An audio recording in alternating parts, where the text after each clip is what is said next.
بھلا جس شخص کا سینہ اللہ نے اسلام کے لیے کھول دیا ہو سو وہ اپنے پروردگار کی طرف سے روشنی پر ہو، تو کیا وہ سخت دل کافر کی طرح ہو سکتا ہے؟ پس ان پر افسوس ہے جن کے دل اللہ کی یاد سے غافل اور سخت ہو رہی ہیں،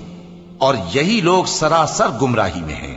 اللہ نے نہایت اچھی باتیں نازل فرمائی ہیں، یعنی کتاب جس کی آیتیں باہم ملتی جلتی ہیں اور دہرائی جاتی ہیں۔ جو لوگ اپنے پروردگار سے ڈرتے ہیں